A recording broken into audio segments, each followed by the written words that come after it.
The first question we got was, what should my wrist do in regards to upward hinge, flexion extension, all of the above? So that's going to be this is going to be a basic fundamental right here, but in order to understand what your wrists need to do in regards to hinging radially, going into flexion, going into extension, yada yada yada, we got to know what your grip looks like. So first things first, if I were to say what I like to see in a grip, this is my most important aspect of it. It is going to be what your trail hand does. So if I hold the club up here just like this, and I put my trail hand on, so my palm is right here, is on the side of this side of the club.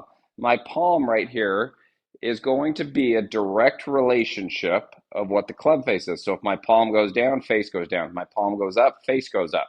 Okay, so that's the most important aspect of any grip when we get into talking about wrist conditions, etc., is where do you actually place your hands on the club? Like one drill I like to give almost every player that I coach is just start from right here, and if I went no hinge, I would be able to keep this golf club looking at the golf ball forever. So I could do this very easily. So I have people just start off just doing this initially, and then what I would say to you is actually try and figure out where can you create the most stabilization as you hinge. So if I went here, that's not going to feel very stable.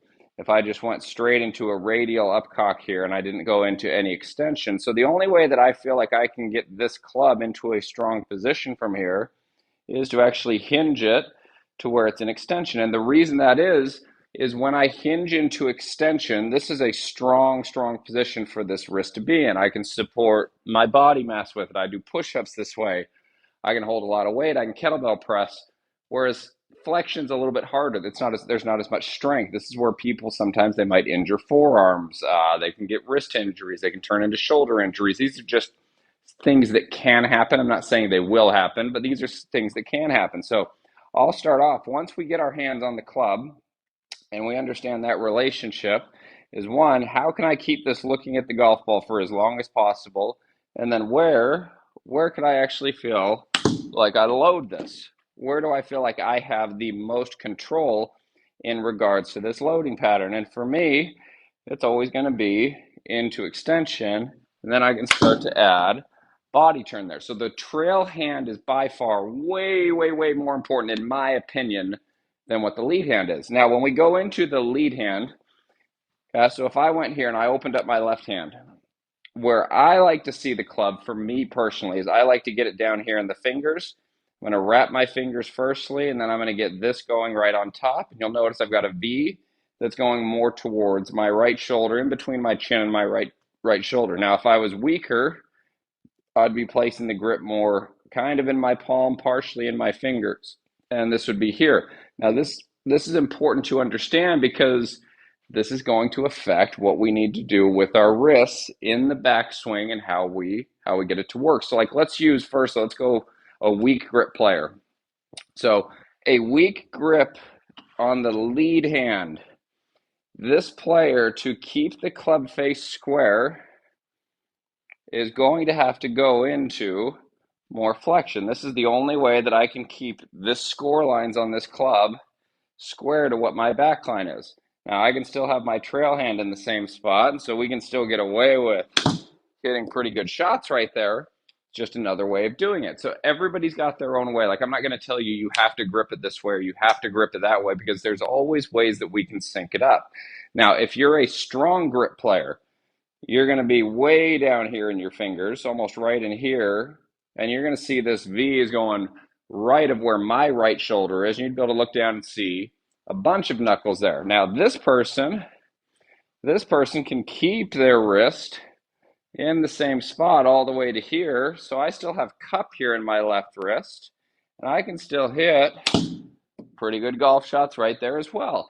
It just all depends on what feels the best for you, what is going to repeat the most, etc. So let's say you're more of a neutral grip player.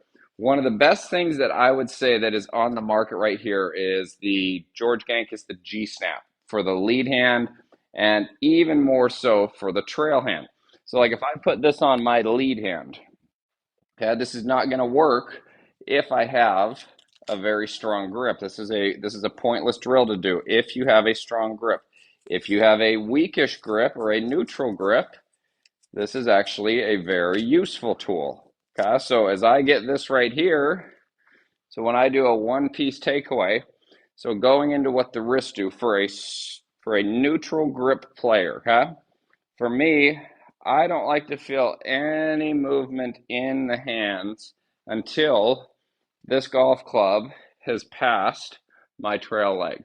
So I like all of this working together. And if anything, like you all have heard from me, I prefer seeing the grip going back at a slightly higher rate than what the club head is. And the reason that is because I want to give the body a chance to move faster than what the arms move. So from here, when I go one piece to my leg, now from here, so I've got extension in my left wrist. There's going to be a little bit of a radial movement as I'm passing this club to my right hand. You'll see this wrist is going into flexion. So I'm here, a little bit of radial, and then this is starting to flex. So I'd be here, and then I would let that go like that. That is going to be for the person that has a neutral or a weak grip. It's okay to let this wrist go into flexion, and it's going to stay in flexion, okay? Now, I prefer to do this more with the trail wrist because the lead wrist is going to be a reaction to what the trail wrist does and the way that I see things. And so, like, if we take what I hear a lot out there right now, or what I've heard over the last year, is we take Dustin Johnson as an example. Everybody is trying to get their wrist to look like Dustin Johnson's. They're all talking about his left hand, his lead hand. I prefer to look at what the trail hand's doing. So if I go here and I point my palm directly to the sky and I just rest my left hand on top of it, what's my wrist sitting in? And this is very, very relaxed. So now I've got the ability, when this lead side is relaxed, I've got the ability now from here, I can take my leg down and away from this. This is just going to actually grab a little bit more, or what I mean by that is this is going to load a little bit more when this is relaxed and in flexion. Because if I just put this up here and I turned, if I go here and I turn, that's the direction this golf club wants to move. I'm here. So now when I turn, I can feel how that club is slotting behind me when I don't carry a lot of tension. So back to really what our question is again. So what do the wrists do? Neutral grip, one piece to here, a little bit of an upward hinge, and then this starts to work. The left wrist goes from here, works a little bit radial, works into flexion, and then this trail wrist and trail arm is taking the club up here, and I'm trying to get my palm pointed to the sky to where my right hand, my trail hand, is underneath the grip, not on the side of it, underneath the grip. And then I get to choose if I want to be more down the line, if I want to be more here, if I want to be more there. That's just going to depend on how much ulnar deviation versus radial we have. The more ulnar that we're in, so if I went here, transferred, I could now take this wrist right here after I transferred, and I could actually stretch it away, which would give it more of this kind of like John Rahm appearance right here. Yeah, and that's another good way of hitting golf balls. I mean, John Rahm's had a pretty darn good career, that's for sure. So if we have more ulnar in our wrist, in our lead wrist, the club's going to sit more like this. If I have a little bit more radial in it, that club is going to sit more down the line. So if I wanted to do more of an ulnar one, I'd be more here, there, transfer, ulnar, and then I'd hit. And then I'd go from there.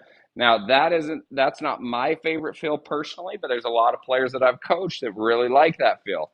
For me, my favorite feel is right here, transferring it, keeping the hands the same and just turning. And mine typically gets I point the club head more at the target line, sometimes across it. The more speed I want to create and the more turn I create, I actually get it a little bit more across the line. So I'd be, if I was trying to create more speed. So those are some options of what you can go over in regards to what the wrists do